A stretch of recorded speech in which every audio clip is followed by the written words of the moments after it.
Like, I mean, that is how you have to look at it. There is no such thing as the reigning Super Bowl champion. This is the kickoff game because the team that wins it always gets to host the kickoff game, and they're going to have the celebration and the party and the retrospective and all that. But last year's wins don't matter. 2,005 yards a year ago from Saquon Barkley, that does not matter. But Sirianni playing dumb. I mean, come on.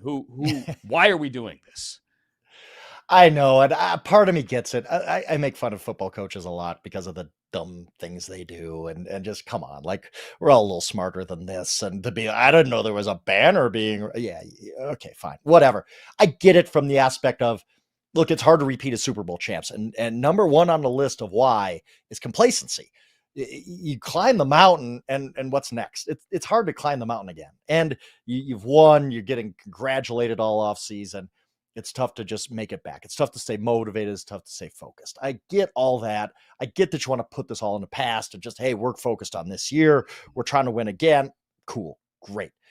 It's also one of the bigger moments you're ever going to have ever for these players, coaches, the fans, even there, to see the banner unveiled. I get it. They've had the parade. They've had the ring ceremony. They've had times to celebrate this.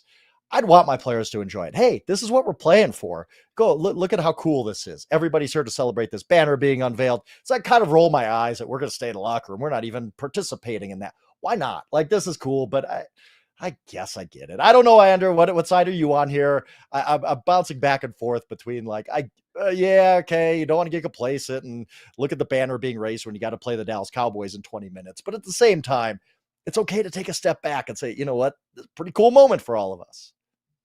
Yeah, I think both can be true, to be honest with you. I think that you can take a moment to celebrate. You should be out there, and then you quickly turn your focus. I'm all for Nick Sirianni all throughout the offseason saying we're not repeating, we're starting anew, because that's the way you have to look at it. Mm-hmm. You must.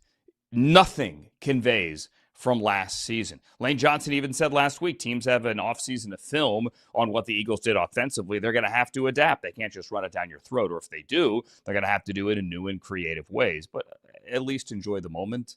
And I don't know that you need the character on the podium. And I also think, and maybe this is part of it as well, while it is a divisional rival, this is only the second time, I think. Let me look at this. Okay.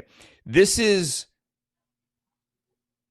only the second time in the last how many ever years in which the team invited to play the Thursday night kickoff opener against the Super Bowl champion is a team that had a losing record the year before. And you might not be surprised, in both instances, it's the Cowboys. So you have, I don't want to say a wounded Cowboys team, but a banged up Cowboys team without Micah Parsons and a rookie head coach opening on the road. Maybe that's part of Sirianni's thinking here, although the trade just happened with Micah. Maybe that's part of his thinking, because he can't let his team overlook the Dallas Cowboys. And he also has a young team. Absolutely. Frank, this is the third. If you're taking the ages the day after cutdown day, so last Wednesday, this is the third youngest team in the NFL, which is hard to believe. So you could make the argument that they have an ascending team, a young ascending team, despite aging guys, let's say, like Lane Johnson or a long snapper in Charlie Hewlett.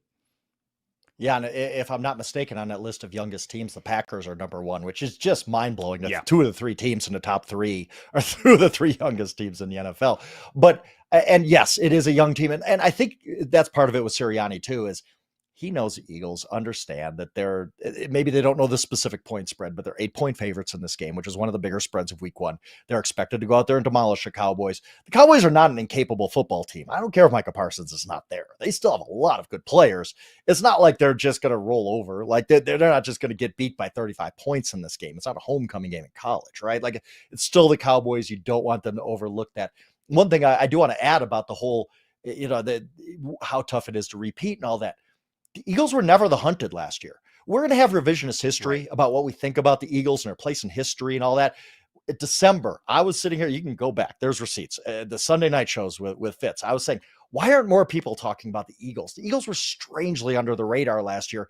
I like to point out, they were never favored to win the Super Bowl. all season. When Super Bowl 59 kicked off, the Kansas City Chiefs were favored. Before that, the Eagles were never championship favorites. Everybody was waiting on the Chiefs to get their crown, or the Lions, or anybody else. So this is the first time the Eagles are going to be the hunted every single week. The Cowboys, we want to go in and beat the champs. That they're going to get that for 17 straight games. That's hard. And that's a different role for the Eagles to play this year after being a little bit under the radar last year. So a lot of things, I understand that focus is a big issue for Sirianni this year. And this is all being displayed. And he does not want them to overlook the Cowboys and start 0-1. We saw that a few years ago. Patriots came out against the Chiefs. I remember Kareem Hunt had a monster game. It can happen. It can happen in week one where, hey, we're watching the banner. We're excited. We think we're never going to lose again. And then that visitor that's coming to your party comes in and crashes it. Yeah. And I'm with you on I guess the transformation of that team throughout the 2024 season. I saw them early in the year when they were coming off the bye, and the story the entire week coming off the bye. Mm-hmm. No, they weren't good. The story coming off the bye was, wow, did Sirianni and Jalen Hurts have a meeting that week during the bye? What did they say? Who initiated the meeting? Where did they go? Where was the meeting? What are the changes that are going to be made? And then they went out there, and honestly, the Browns should have beaten them.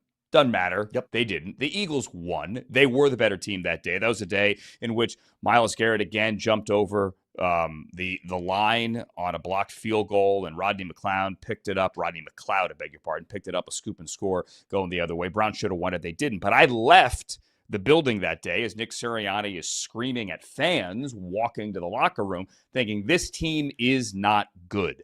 Fast forward about 2 months, and I saw them on a Sunday night late in the season in Los Angeles, where they came into SoFi Stadium and bullied the Rams. They pushed them up and down the field. Saquon had like 200 yards. You remember that game.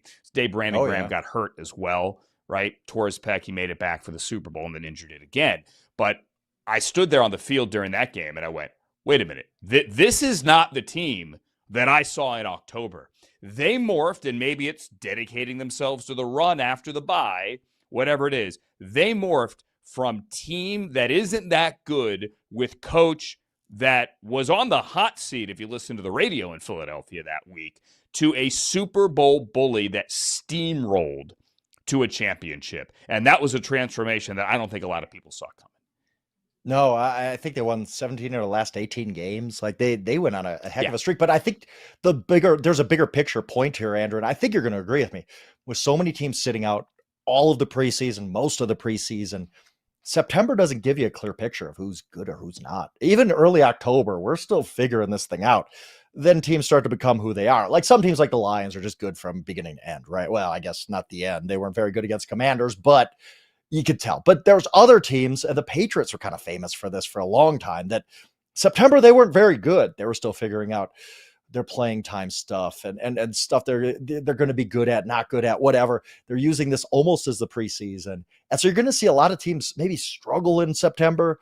We're going to be very good in December. Like that can happen. And that definitely happened with the Eagles. But by the end of the season, they were a juggernaut. That was a very good football team. But the one you saw against Cleveland, the one the game before the bye against the Buccaneers, getting kind of housed by the Buccaneers, two totally different teams. Totally different teams.